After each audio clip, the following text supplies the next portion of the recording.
Good morning everyone. तो last class में हम लोगों ने पढ़ा था what will be the effect of dielectric over the capacitance of a capacitor. जब हम लोगों ने एक पैरेलल प्लेट कैपेसिटर के बीच में, ठीक है, टी लेंथ की एक डाइलेक्ट्रिक स्लैब को डाला था, तो हम लोगों ने क्या देखा था कि जो भी कैपेसिटेंस सी आ रही है वो विदाउट डाइलेक्ट्रिक स्लैब जो भी उसका कैपेसिटेंस था उससे उसकी वैल्यू ग्रेटर है। ठीक है। और हम लोगों ने एक और चीज़ देखी थी कि अगर किसी भी कैपेसिटर्स के अंदर, ठीक है, जिसकी कैपेसिटेंस सी है और उसके अक्रॉस पोटेंशियल, कोई भी कैपेसिटर, ठीक है, जिसकी कैपेसिटेंस सी है और उसके अक्रॉस अगर पोटेंशियल बी अप्लाई किया जा रहा है, तो जो टोटल चार्ज स्टोर्ड होगा विद इन द कैपेसिटर, यानी जिसकी कैपेसिटेंस सी है, आप उसके अक्रॉस बैटरी ऐड कर रहे हो जिसका जो जिस बैटरी की पोटेंशियल हमारी बी है, तो जो टोटल चार्ज स्टोर्ड होगा उसके अंदर वो हमारा कितने के बराबर होगा? सी इंटू वी के बराबर। ठीक है। तो total charge stored within this capacitor will be equal to C into V. Okay, कि हम लोगों ने पहले ही फॉर्मूला में निकाला था Q equal to C into V. ये फार्मूला हम लोगों ने पहले निकाला था Q equal to C V. ठीक है। Q हमारा था total charge store within a capacitor. ठीक है। अब हम लोग उसको आगे बढ़ेंगे और हम लोग देखेंगे कि connections, combinations of capacitors in series in parallel. Series कहने का मतलब हुआ एक कैपेसिटर ऐसा, फिर दूसरा, फिर तीसरा, एंड सो ऑन। मतलब एक दूसरे के सीरीज कॉम्बिनेशन पे, पैरेलल कॉम्बिनेशन पे, यानी एक दूसरे के जब पैरेलल हो। ठीक है। अगर इस तरह का कैपेसिटर्स लगा हुआ हो तो हम लोग देखेंगे कि what will be the effective capacitance, यानी इसके कारण जो इफेक्टिव कैपेसिटर्स, कैपेसिटर की कैपेसिटेंस होगी वो फाइंड करने की कोशिश। ओके, तो फर्स्ट आते हैं हम लोग पैरेलल कॉम्बिनेशन पे। ठीक है। पहली जो हमारी वो पैरेलल कॉम्बिनेशन में क्या है कि दो कैपेसिटर C1 और C2 है जो कि पैरेलल में है।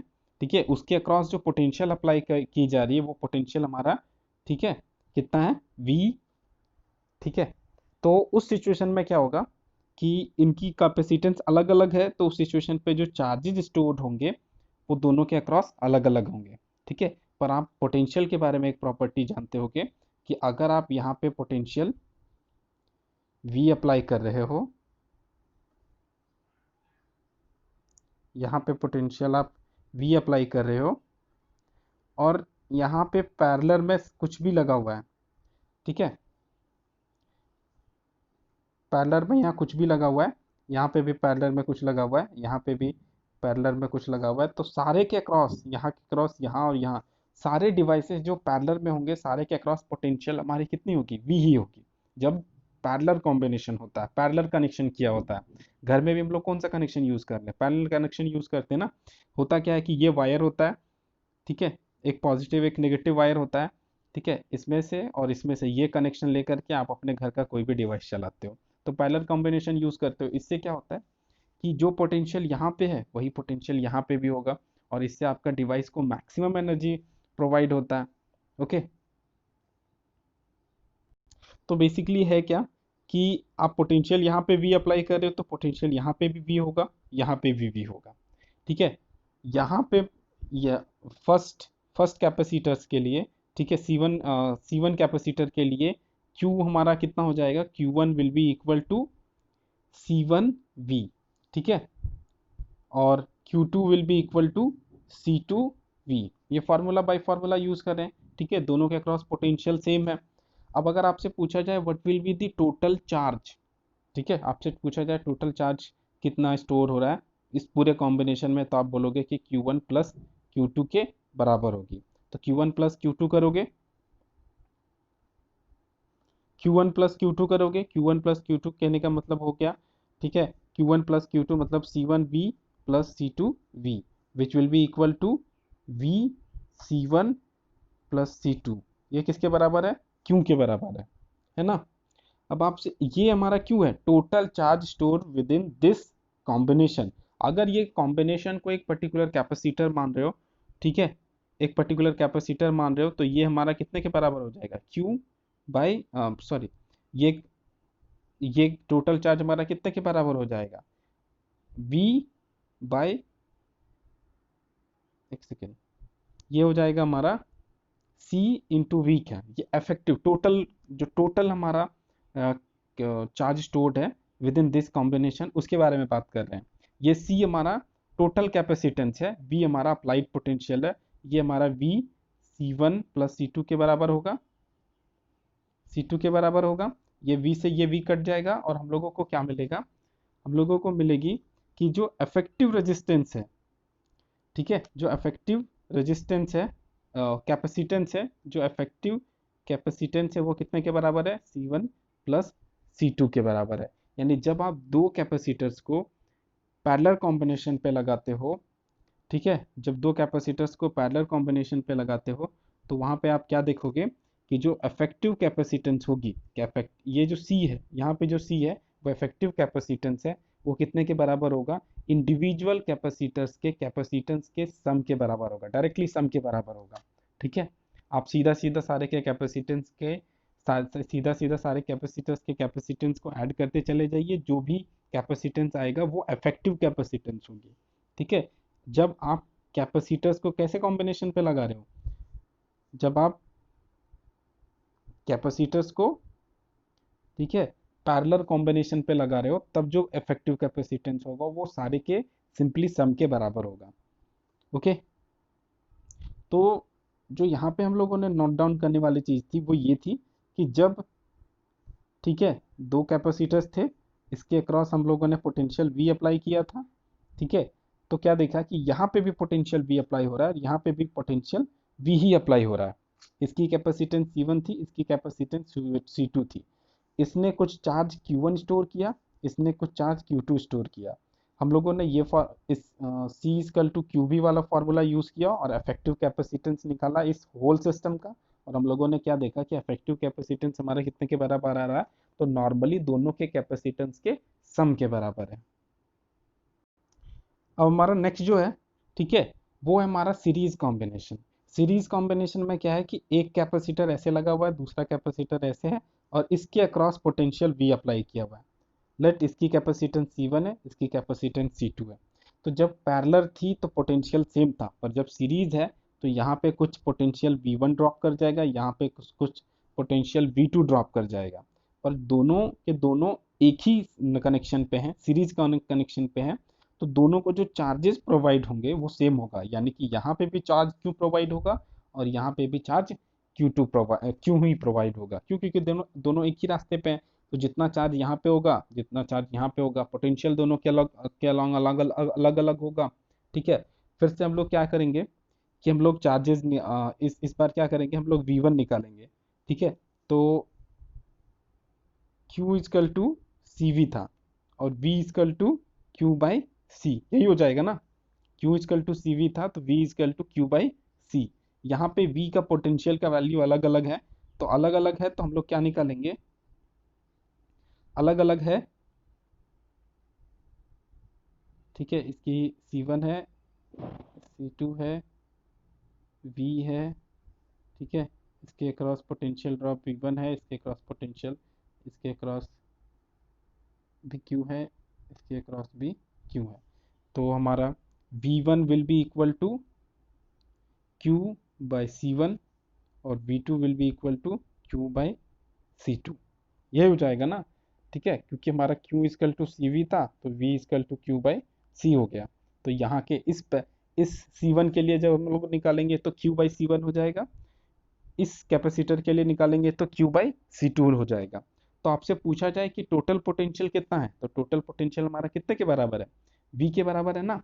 तो total potential V will be equal to V1 plus V2, और वो हमारा कितने के बराबर हो जाएगा, Q by C1 plus Q by C2। ठीक है, और अगर इसको सिंप्लीफाई करोगे तो कैसा हो जाएगा हमारा, ठीक है, V will be equal to Q1 by C1 plus 1 by C2। अब ये देखो नेट पोटेंशियल है।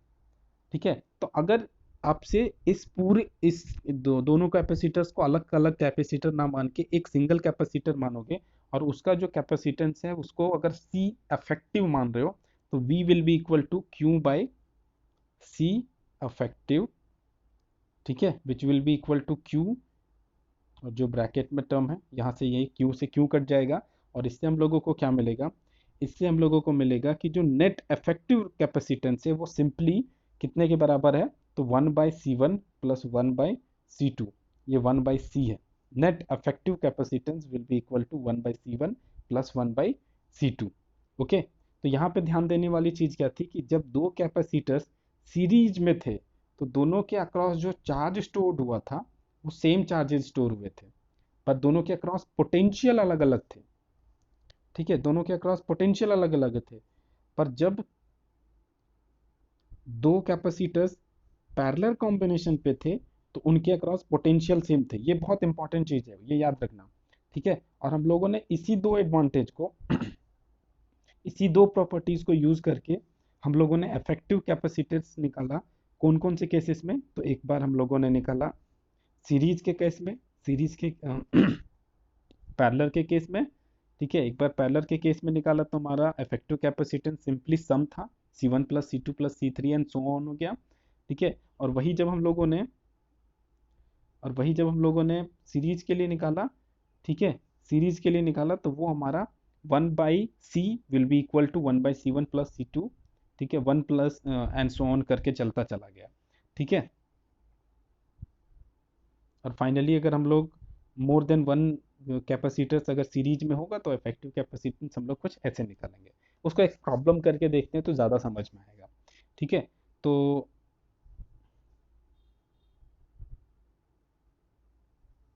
ये क्वेश्चन है। ठीक है, find the equivalent capacitance between point P and Q। P and Q के बीच में आपको इफेक्टिव कैपेसिटेंस फाइंड करने के लिए बोला जा रहा है। ठीक है, C की वैल्यू, C2 की वैल्यू, C3, C4, C5 सबकी वैल्यू दी हुई है।